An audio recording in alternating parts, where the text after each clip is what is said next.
Francis പാപ്പായുടെ വിയോഗ വാർത്ത അറിഞ്ഞതു മുതൽ എല്ലാവരും ശ്രദ്ധിക്കുന്ന അല്ലെങ്കിൽ അന്വേഷിക്കുന്ന ഒരാളുണ്ട്.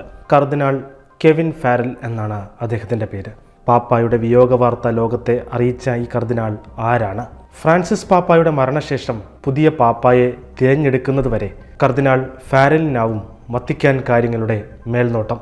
കാമർലംഗോ എന്നാണ് അദ്ദേഹമായിരിക്കുന്ന പദവിയുടെ പേര്.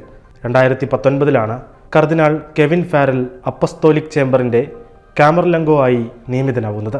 മാർപ്പാപ്പായുടെ മരണം ഔദ്യോഗികമായി സ്ഥിരീകരിക്കുക, മൃതസംസ്കാരവുമായി ബന്ധപ്പെട്ട ചടങ്ങുകൾ നടത്തുന്നതും പുതിയ മാർപ്പാപ്പയെ തിരഞ്ഞെടുക്കുന്നതിനുള്ള കോൺക്ലേവിൻ്റെ ഒരുക്കങ്ങൾക്ക് നേതൃത്വം നൽകുന്നതും പുതിയ മാർപ്പാപ്പയെ തിരഞ്ഞെടുക്കുന്നതുവരെ പരിശുദ്ധ സിംഹാസനത്തിൻ്റെ ഭരണം നടത്തുക എന്നിവയെല്ലാം കാമർലംഗോ ആയ കർദിനാൾ ഫാരലാണ്. 1947 സെപ്റ്റംബർ 2 അയർലൻഡിൽ ജനിച്ച Kevin Joseph Farrell 1966 congregation of the Legionaries of ക്രൈസ്റ്റിൽ ചേരുന്നത്. 1978 ഡിസംബർ 24 അദ്ദേഹം വൈദികനായി അഭിഷിക്തനായി.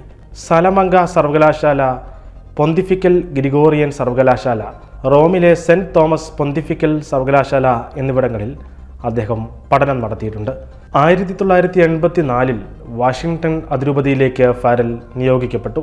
അവിടെ അദ്ദേഹം ഹിസ്പാനിക് കാത്തലിക് സെൻ്ററിൻ്റെ ഡയറക്ടറായും സേവനം ചെയ്തിരുന്നു.